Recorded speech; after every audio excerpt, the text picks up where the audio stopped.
daily. It's summertime! And we're talking about what it means to make waves.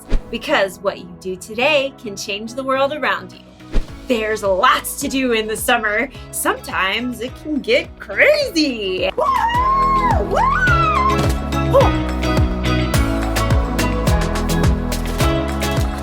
And sometimes you just want to go outside and relax and blow some bubbles. Look at them just floating in the air, not a care in the world. And sometimes if you're really gentle, you can catch one. Oh. And if you're not, bye-bye bubble. Bye-bye bubble. In fact, the bigger the bubble, the more gentle you have to be. You can't be too crazy, or you'll just end up with soap all over the ground. But when you slow down, think about what you're doing before you do it, and don't lose control, you can make some big bubbles. In today's story, we'll hear about a time when the all-powerful, incredibly strong Son of God chose to be gentle. I'll see you soon.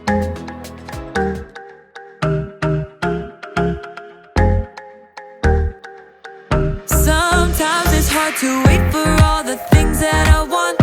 Sometimes I kind of feel like it's just taking too long to get the things I want, what I think I need, but I know you know what's best for me. I'm gonna live what I believe. I'm gonna wait cause I know you're still working. I'm gonna have patience cause it'll be worth it. I'm gonna have faith, I know you have a purpose. I'm gonna wait cause I know you're still working on me. Still working on me. I know that sometimes I just need to slow down and trust that you are working all of this out. You know the things I want, what I think I need, but I know you know what's best for me. I'm gonna live what I believe. I'm gonna wait cause I know you're still working.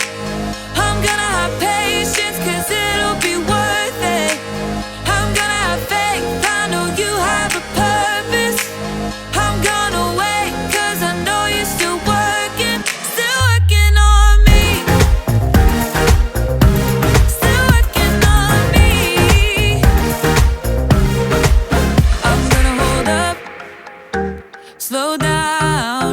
I'm gonna trust that you're working it out. I'm gonna hold up, slow down. I'm gonna trust that you're working it out. I'm gonna hold up, slow down. I'm gonna trust that you're working it out. I'm gonna hold up, slow down. I'm gonna trust that you're working it out. I'm gonna wait cause I know you're still working.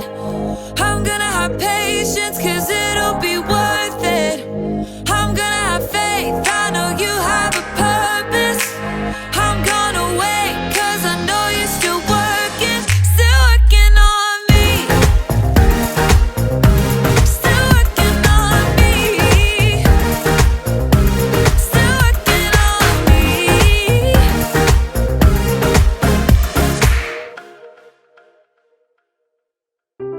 The Bible. It's 66 books of history, stories, letters, and poetry that fit together to form God's one big story. The epic adventure of how He created us and loves us so much that He made a way to rescue us. As we travel through the Bible, from Genesis to Revelation, we discover people who met God and found their lives changed forever. Now, for an amazing story. Inspired by the book of Mark, chapter 10, verses 13 through 16. As Jesus traveled, teaching and healing people, He grew more and more popular. Crowds gathered everywhere He went, and people clamored for His attention. Jesus' friends must have felt like they were on a wild ride some days. This is all getting out of hand. Some days we hardly get to talk to Him. It's like we're just here for crowd control. Jesus has the Pharisees going after Him at every turn, and half of Galilee wants Him to heal a blister or fix a sore toe. As Jesus and his friends traveled toward Jerusalem, they stopped at a town across the Jordan River. Once again, religious leaders tried to heckle Jesus.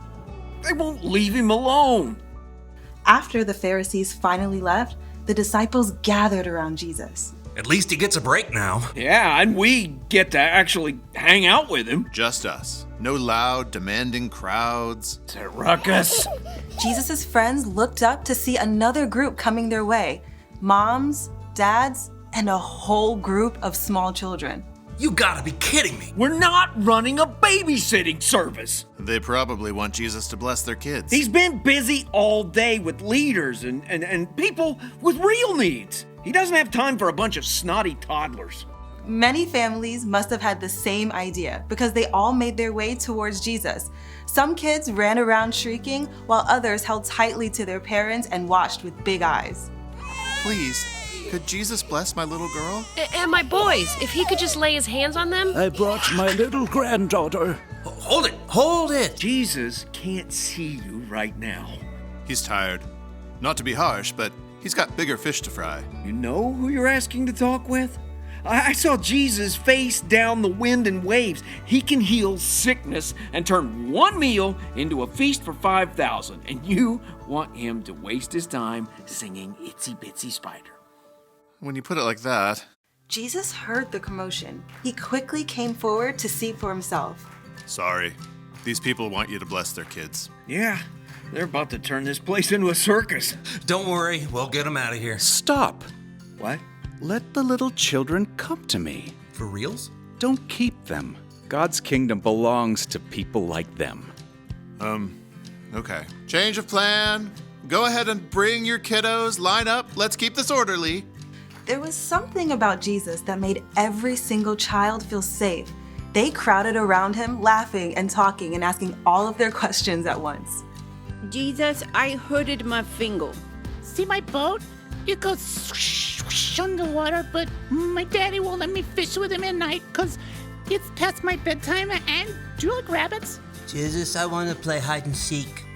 Children were considered the least important people of all at this time, but Jesus stopped everything to welcome them with his arms open wide. He cradled wide-eyed babies. He scooped up wiggling toddlers to sit on his lap. Jesus may have even played hide and seek with a few rambunctious 3-year-olds. I think he's actually enjoying this. He's really good with them. It's been way longer than he spent talking to the Pharisees. Jesus, who could command a wild storm to stop with the power of his voice, chose to gently rock a fussy baby. He blessed a 4-year-old as she told her epic story, and he may have even healed a few skinned knees. After a time, Jesus looked up to smile at his friends and the grown-ups who watched. What I'm about to tell you is true. Anyone who will not receive God's kingdom like a little child will never enter it. Us? Like kids? Jesus was not just showing the crowd that children were important. He was actually telling them that they needed to come to him just like those kids, full of imagination and ready for adventure, and with complete trust that all of their needs would be met. Looks like those kids need a couple more people for tag. I'm in. Why not? Jesus made it clear to his followers that every single child is valuable to God, and that God can give you the strength to be gentle.